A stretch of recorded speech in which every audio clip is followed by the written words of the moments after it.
Hello दोस्तों, मैं बादल गीता क्लास में आपका स्वागत है। दोस्तों जैसा कि हमारी मैथ इस पहले क्लास चल रही है, तो मैथ इस पहले क्लास में हम जो है अपना प्रीवियस ईयर क्वेश्चन सीटेट के जो हम कर रहे हैं, जो हमारे जो है एग्जाम चला हुआ है सीटेट का, उसमें आपको जो है मैथ में बहुत ज़्यादा हेल्प मिलने वाली है इन क्वेश्चन से। इसी प्रकार के क्वेश्चन जो है प्रीवियस ईयर में आए थे और इसी प्रकार के क्वेश्चन अब जो है हमारे जो है एग्जाम में आ रहे हैं। तो देखते हैं हमारा आज के क्वेश्चन क्या है।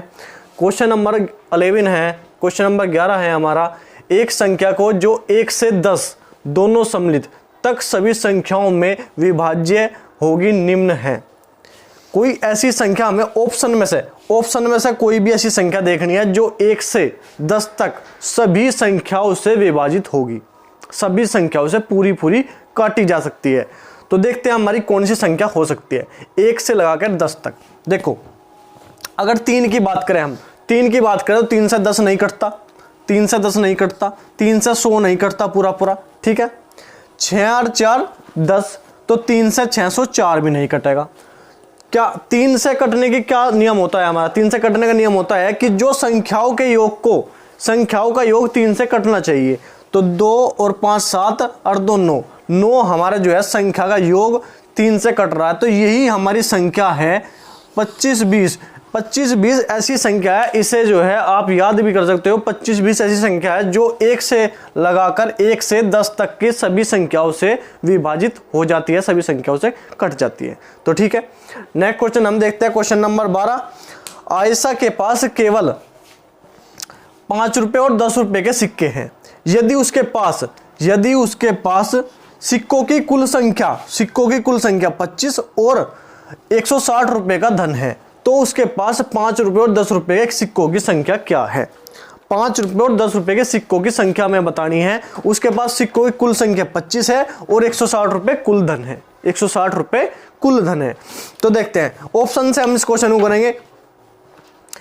सिक्कों की कुल संख्या हमारी 25 होनी चाहिए। 18 7 भी 25 होते हैं, 10 और 15 भी 25 होते हैं, 15 और 10 भी 25 होते हैं, 20 और 5 भी 25 होते हैं। ऑप्शन ये तो बिल्कुल नहीं हो सकता, ऐसे तो हम देख नहीं सकते। तो हम देखेंगे कैसे। हमारे पास 5 रुपए के सिक्के हैं और 5 रुपए के सिक्के हैं और कितने के 10 रुपए के सिक्के हैं, 5 और 10 रुपए के सिक्के हैं। तो 5 रुपए के सिक्कों की संख्या हम ऑप्शन नंबर ए लेंगे 18, तो गुणा कर देंगे 18 में, 18 5 90, ठीक है। ऑप्शन नंबर 10 रुपए के सिक्कों की संख्या क्या लेंगे 7, ऑप्शन नंबर 1 में देखेंगे हम 7 लेंगे, तो गुणा 7 कर देंगे, क्या हो जाएगा 70। तो क्या 90 और 70 कितना होता है 160, और हमें यही दिया गया है 160 रुपए कुल धन हमारे पास कितना 160।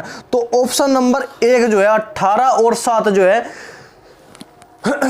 सिक्कों की संख्या 18 7 25 और कुल धन 160 हमारे पास आ गया। ऑप्शन नंबर 1 से हम उठा के देख लेंगे। इसी प्रकार अगर हम ऑप्शन से करेंगे इस क्वेश्चन को बिल्कुल आसानी से और जल्दी कम समय में हमें जो है ऑप्शन का आंसर प्राप्त हो जाएगा। तो ठीक है, नोट करो। फिर नेक्स्ट क्वेश्चन हम देखते हैं। क्वेश्चन नंबर 13 हमारे क्या है? क्वेश्चन नंबर 13 हमें दिया गया है 17.5 गुणा 3 माइनस 21 भाग 7 माइनस 3 गुणा 12.5। बोर्ड मास का नियम इसमें हमारा जो है यूज होगा। बोर्ड मास के नियम में सबसे पहले क्या होता है हमारा जो है, इसमें जो है गुणा माइनस भाग माइनस गुणा दी गई है, तो इसमें सबसे पहले क्या होगा भाग होगा। तो 7 से 3 बार काट देंगे 21, 7 से 21, तो हमारा क्या आ गया 17.5 गुणा 3 माइनस 3, ये माइनस 3 आ गया, माइनस 3 गुणा 12.5, ठीक है। अगर हम इसकी और इसकी बात करें तो इनमें दोनों में क्या कॉमन है? इसमें कॉमन है 3, तो 3 17.5 माइनस 12.5 और माइनस 3 ये बच्चा, ठीक है। अब 3 की गुणा अंदर क्या बचा 17.5 माइनस 12.5 क्या बचा 5 माइनस 3, 5 है 15 माइनस 3 क्या बचेगा हमारा 12, हमारा आंसर आ जाएगा। बिल्कुल सिंपल सरलीकरण का आंसर है, क्वेश्चन है। बोर्ड मास से हमारा जो है 16 होगा, ठीक है। उसके बाद क्वेश्चन नंबर 14 हम देखेंगे। एक बाग के वृक्षों में नीम के वृक्षों की संख्या 1/6 भाग है। आधे वृक्ष अशोक के हैं और शेष यूकेलिप्टस के हैं। यदि नीम के वृक्षों की कुल संख्या 5 है तो बाग में यूकेलिप्टस के वृक्ष कितने हैं? ठीक है, क्या कहा वृक्षों में नीम के वृक्षों की संख्या 1/6 भाग है। मतलब 1/6 भाग 1/6। अगर कुल हमारे जो है कुल वृक्ष हमारे 6 हैं तो उसमें से एक क्या है, एक क्या है, किसका, नीम का वृक्ष है। अगर हम कुल जो है 6 मान लें तो उसमें से एक क्या है, नीम का वृक्ष है। और आधे वृक्ष अशोक के है, तो 6 में से आधे अशोक के है, तो कितने, 3 पेड़ है अशोक के, 3 अशोक के, ठीक है, ठीक है।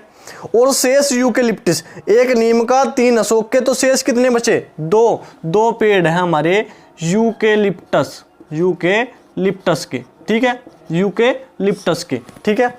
यदि नीम के वृक्षों की संख्या 5 है, हमने यहाँ पे, हमारी यहाँ पे कितनी लिख दी, 1, उन्होंने कहा कि 5 है, तो ये इसकी कितना गुना है, 1 की कितना गुना है, 5 गुना है। तो क्या निकालना, यूकेलिप्टस, तो यूकेलिप्टस कितने हैं, 2, तो 2 गुणा 5 कर देंगे, क्या होगा, 10 पेड़ है हमारे यूकेलिप्टस के।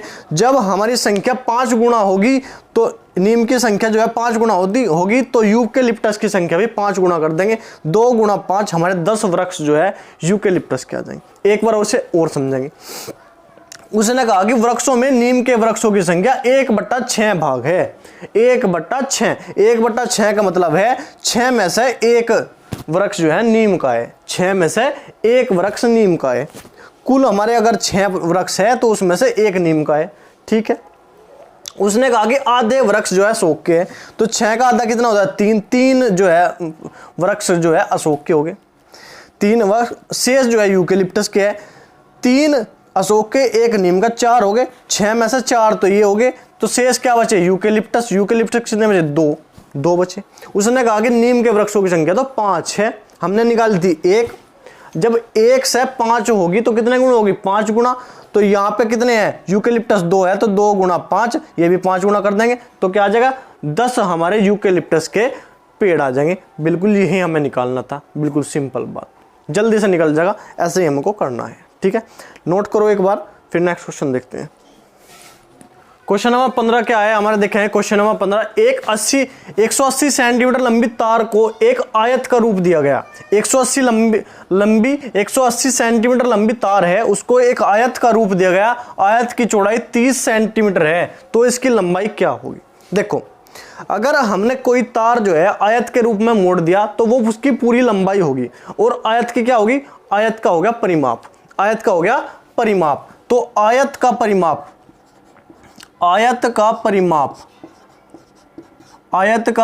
क्या हो गया हमारा, 180 सेंटीमीटर। आयत का परिमाप होगा हमारा 180 सेंटीमीटर। ये होता क्या है, ये होता है 2 गुणा लंबाई प्लस चौड़ाई बराबर कितना होगा, 180 सेंटीमीटर। हमें क्या दी गई है, चौड़ाई हमें दी गई है 30 सेंटीमीटर, तो रख देंगे 2 गुणा लंबाई प्लस 30, चौड़ाई हमारी 30 दी गई है, बराबर 180। 2 से काट दो, कितनी बार, 90 बार, ठीक है। लंबाई बराबर क्या हो जाएगा, लंबाई बराबर क्या हो जाएगा, 90 माइनस 30 बराबर कितना, 60 सेंटीमीटर हमारा जो है लंबाई आ जाएगी। बिल्कुल सिंपल बात है, जो तार की लंबाई है वो उसका जो है परिमाप हो जाएगा। क्यों, परिमाप क्या होती है, सभी भुजाओं का योग हमारा जो है परिमाप होता है, तो ये परिमाप हो जाएगा 180। हमारी लंबाई चौड़ाई हमें पता है, लंबाई निकाल लेंगे, 60 सेंटीमीटर हमारी लंबाई आ जाएगी। तो ठीक है, क्वेश्चन आज के लिए इतने ही रहेंगे। वीडियो आपको अच्छी लगे, डिस्कशन आपको अच्छी लगे, समझ में आवे सवाल, तो आप वीडियो को लाइक करो, चैनल को सब्सक्राइब करो और अपने दोस्तों के पास भी शेयर कर दे दो। तो ठीक है, आज के लिए इतना ही, धन्यवाद, जय हिंद।